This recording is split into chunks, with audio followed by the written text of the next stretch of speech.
Good morning, everyone, and welcome back on this Thursday. A peek in of your first alert headlines. We do have some rain showers right now creeping up towards the North Dakota, South Dakota border.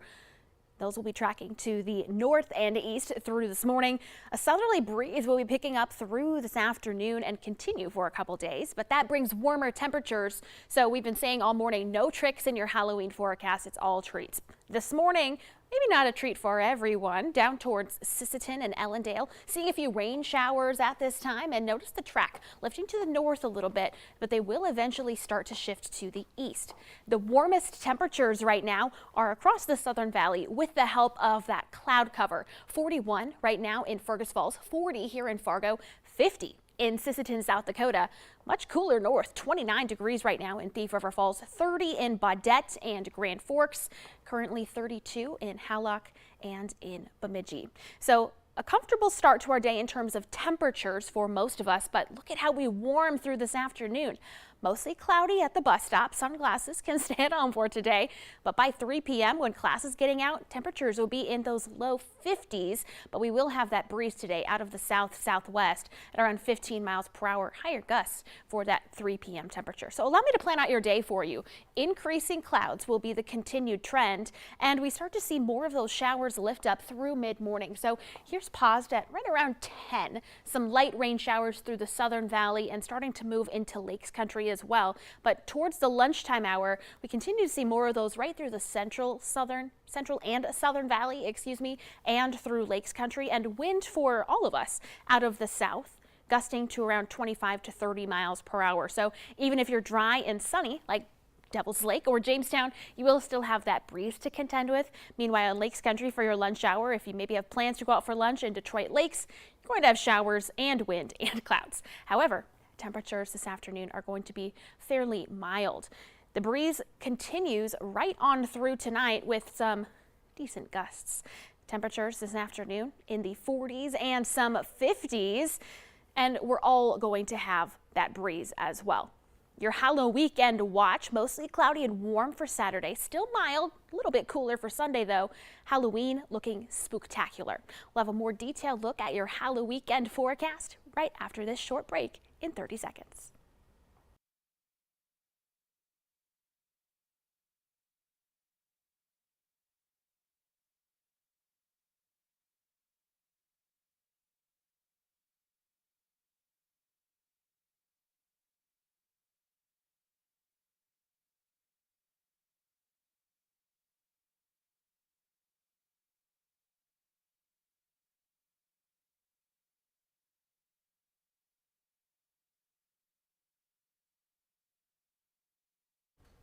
Temperatures on Saturday, if you have any Halloween party plans, 50s and 60s for daytime highs, partly cloudy, but overall a fairly warm day. By Sunday, just a couple of degrees cooler, most of us in the 50s with more sunshine.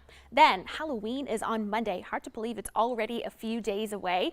Temperatures in the afternoon will be in the 50s and 60s. For trick-or-treat time, temperatures in the 40s and some low 50s. A few clouds, but it's looking dry. So the whole week ahead, really the only chance for showers is today, and then not again until late next week as we're kicking off November. She said it, everybody. November. Is that the word? Yeah. Oh, okay. I was like, warm, average. What are we going? What keyword today? Yeah, we're already right around the corner. I know, crazy to think. Yeah. Okay, Summer, thank you this morning. 6:45 right now. We're talking about a shelter-in-place alert that went out to people all across the Twin Cities on Tuesday. Police say it wasn't meant to go out to so many people, but it might have paid off in catching a homicide suspect. Kirsten Mitchell explains how. As crime scene tape blocked off a Roseville street, There were sirens, many sirens, a series of startling alerts went off across the metro. and then all of a sudden, everyone's phone in the class went off. Sue Ann was at church when she got the first shelter-in-place alert, saying a 17-year-old homicide suspect was at large. We switched from one room to another where there was less glass. I'm about a mile that way. Greg Hilmanowski's kids went into lockdown at their schools. With the stuff going on these days with the schools and crazy things going on, yeah, so that's why immediately I went right up to my son's school to make sure everything was good. But the alert was only intended for the neighborhood surrounding a home on Ryan Avenue, where police discovered one person dead and 4 others injured around 10:30 a.m. The initial information we received is that several family members had been assaulted by another family member.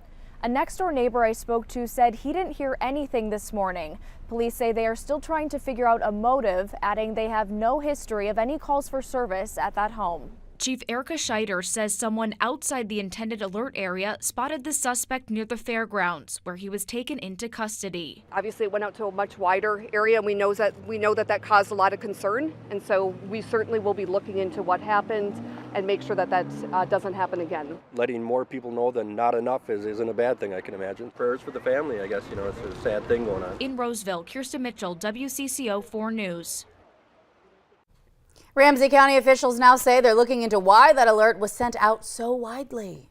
Just about 6:47 right now. Let's get the answer to our question of the morning on Facebook. Our question today was, according to a National Retail Federation poll, this is the top Halloween costume for our pets. Aw, hey pumpkin, that's the answer. A little pumpkin there, a little jack-o'-lantern maybe. How sweet. If you have pet in your costume photos, please send them to me. I just realized I love seeing pets in costumes. They're the cutest things. Please, I love that.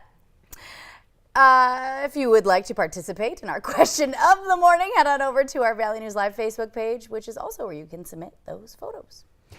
Ahead here on your fast track to the top of the hour, one man caught after 5 days on the run following a police car chase last week. And tonight, police chiefs will speak on the investigation of 4 officers involved in a deadly shooting in August.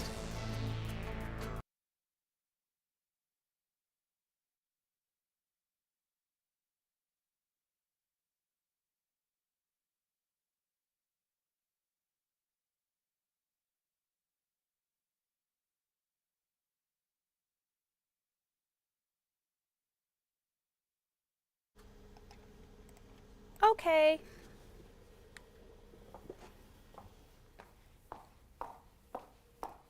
What day is it? Thursday? Okay.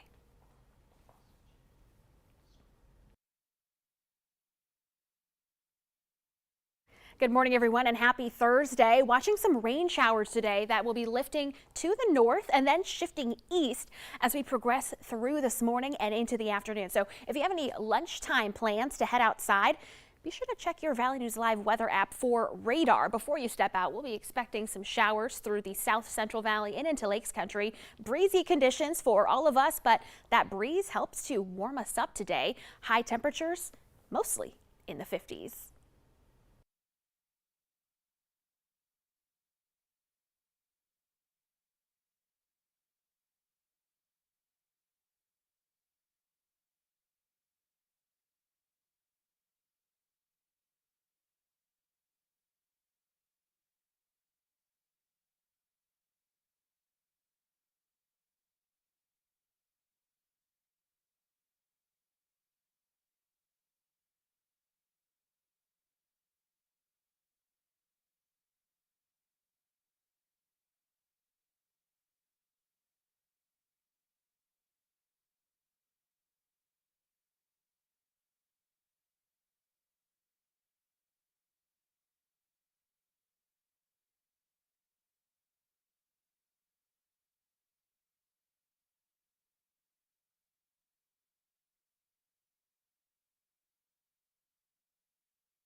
We're tracking some local breaking news out of Moorhead this morning. Overnight, police were searching a neighborhood just before midnight. Police were in the area around 1700 block of 7th Street South.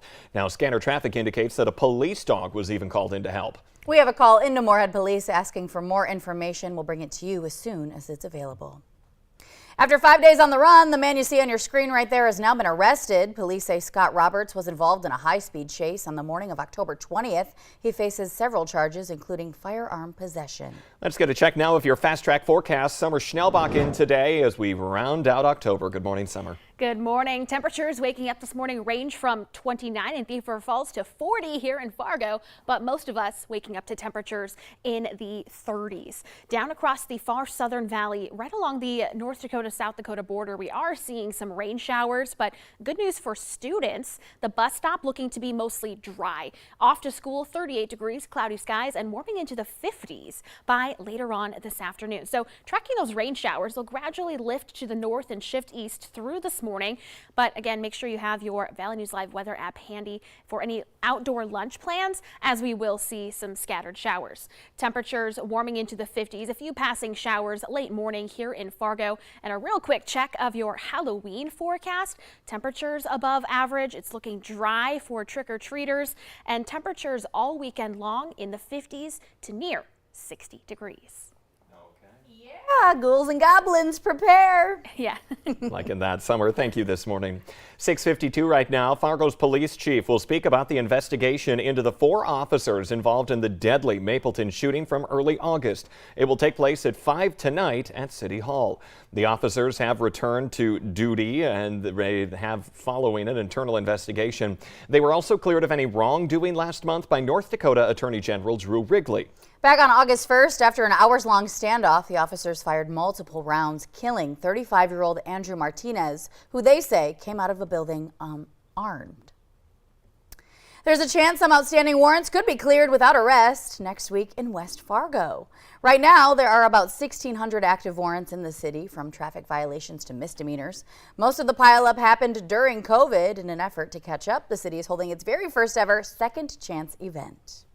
The police chief says it doesn't mean all cases will be dismissed or that there won't be consequences, but those with warrants can come to City Hall from 1:30 to 3:30 on Tuesday. The day after budget cuts were announced by North Dakota State University, the school is now saying that all programs will be on the table. The school is citing some decreased enrollment as the main reason for the cuts, with hopes of plans being formulated by January to what steps need to be taken next. Now, President Cook says they still have a lot of work ahead of them before their strategy is finalized. It's going to be hard, but I think it's going to be something that we can all be, very proud of. And looking back, that's my hope and my goal. For now, all programs at NDSU, including academics and athletics, wait to see if they are on that chopping block. Happening tonight, the Wahpeton Breckenridge Rotary Club is holding an event designed to help end polio. For every pint sold from 5 to 8 at the Boiler Room in Wahpeton, they will donate $1 to their cause, which the Bill and Melinda Gates Foundation will then match 2 to 1 worldwide. The number of polio cases has fallen from 350,000 in 1988 to just 5 in total last year.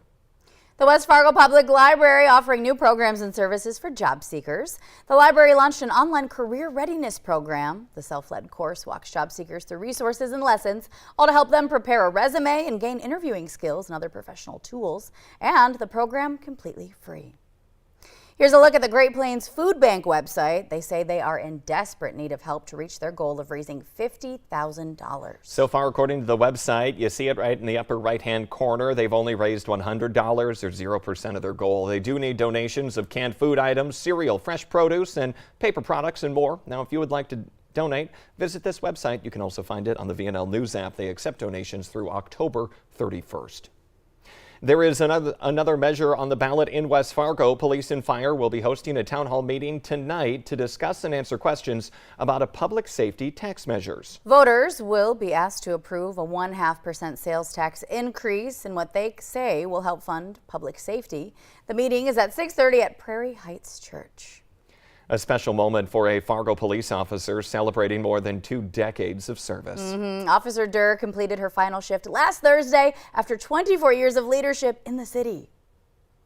Thank you for your dedication. service and dedication to the law enforcement community and citizens of Fargo. Made it almost a quarter of a century. We've enjoyed working with you and wish you the best in your retirement. I hope when you hear sirens, you'll think about us at least a little bit. Aw, that video there includes her final check-in with dispatch. It's tradition to announce a 10-7, which means out of service. We all wish Officer Durr the best in her retirement. 2 people are dead after a shooting near a block party in Greensboro, North Carolina. The Greensboro police investigating the shooting that happened on Circle Drive, injuring 3 other people and putting another in critical condition. Police confirmed in a briefing yesterday that 19-year-old Kenecha Tunera, a North Carolina Agricultural and Technical State University freshman, was one of the victims killed in that shooting along with an unknown man. A 7-year-old boy was struck and critically wounded by a stray bullet in the Humboldt Park neighborhood of Chicago last night. It was at 8:22 p.m. when a family member told police the boy was in the bathroom in the 2600 block of West Potomac Avenue when a bullet came through the window, striking the boy. Now, that boy was hit in the abdomen and was rushed to the Stroger Hospital of Cook County in critical condition. Police say the shots appear to come from an alley behind the home. There were multiple shell casings that had been recovered, and police believe that nobody from the boy's home was the intended target. It's tragic. Any person that's shot in the city is tragic. When it's a young child like this, an innocent child, allegedly under the safety of their own home, it's entirely tragic and something that we take seriously. We're going to deploy a lot of resources to the area to try and get to the bottom of this and find out who is responsible for this. Well, changing gears today, a somber day in Pittsburgh, marking 4 years since what many have called the deadliest attack on the Jewish community in United States history. On October 28, 2018, a gunman opened fire inside the Tree of Life Synagogue, killing 11 people, injuring several others. Today, though, a number of Pittsburgh citizens volunteered their time to clean up Beth Abraham Cemetery, all in their honor. North Dakota's unemployment rate stands at just roughly above 2%. It is among some of the best in the nation. And now state leaders are addressing the hiring challenges. They want to allocate $50 million to recruitment and retention, training, and removing barriers to employment. Officials are also talking about creating a job placement program to ensure that people released from jail are able to join the workforce. And they're trying to speed up that process of getting licensed in some of those industries as well. We've never been in this situation before. There's over 11 million jobs available in America. There's just not enough people to fill those jobs. There's record low unemployment across the country. And we should note Minnesota actually has the best unemployment rate in the country at just 2% right now. Stutsman County inviting you to help test out their voting machines ahead of Election Day. Officials say they test the machines before every single election. They want people to come in, go through the process, make sure everything is up to par so they can get a better understanding and feel that they can trust each machine. So you're invited to do so today at 9. It's in the election room, and that's of the Stutsman County Courthouse. Yeah, a lot of people have questions about that, especially after the 2020 election and all of the recounts that had to happen from that as well. So absolutely. Get out and learn the system there. We should also note that Election Day just around the corner. Now we are going to have you covered from the morning to the evening right here on Valley News Live with everything you need to know about who the future leaders of the country are. Absolutely. On air, online, on your mobile device through the app. We have our Valley News Live alert desk up and running, and we're going through that process of getting all of our anchors trained on that. So we will be reaching you guys through every platform available with election results. And of course, always head on over to valleynewslive.com. There is a specific election results tab that you can check out for yourself as well on the day, on the next day, and again, full team coverage right here on the Valley Today. Yeah, that's right. Otherwise, the Today Show and CBS Mornings are just about to start, but the Valley Today rolls on. You can find us on the Fargo CW. All right, happy Thursday, everybody. Ooh, we did it.